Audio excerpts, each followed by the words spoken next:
How long will ye imagine mischief against a man? Ye shall be slain all of you. As a bowing wall shall ye be, and as a tottering fence. Psalm 62, verse 3. David turns from God to his enemies. One moment he rests in silence before the rock.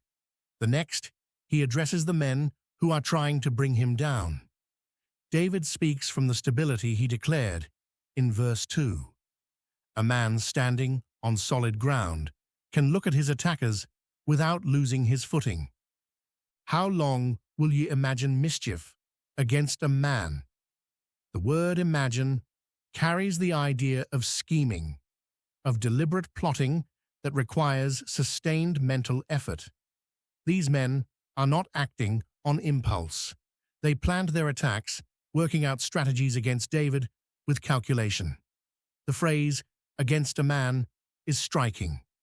David does not say against a king or against God's anointed. He says, a man. He strips the situation down to its plain reality. A group of powerful men is devoting their energy to destroying one man. The question, how long, implies they have already been at this for some time. David is somewhere in the middle of it, still waiting, still surrounded.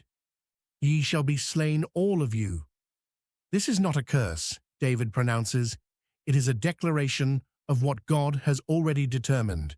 The enemy is already condemned.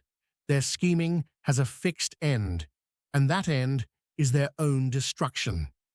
David speaks with the certainty of a man who knows how the story ends because he knows the God who closes it. As a bowing wall shall ye be, and as a tottering fence. These two images belong together. A bowing wall is a stone structure that has shifted off its foundation, ready to collapse under its own mass.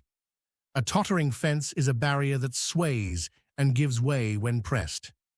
Both images describe something that looks like it still stands, but has already failed at its foundation. The enemy appears powerful. They hold positions of influence.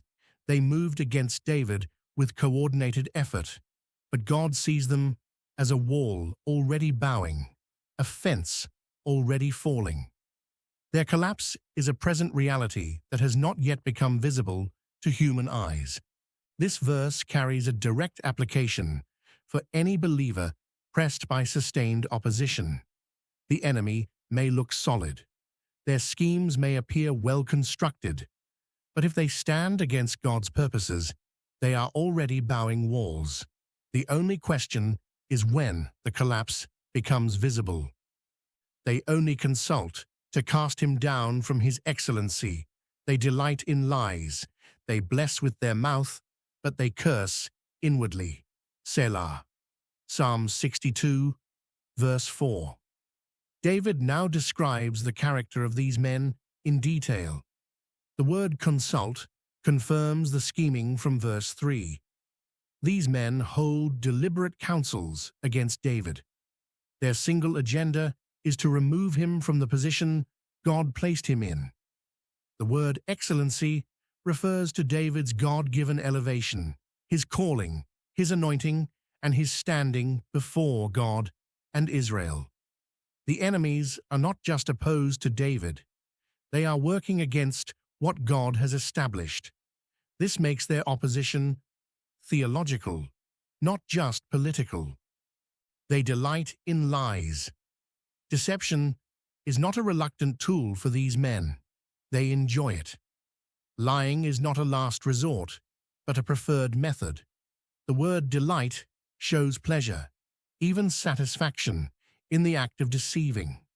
This is the character of men who have abandoned any fear of God. They bless with their mouth, but they curse inwardly. David exposes the gap between their public words and their private intentions.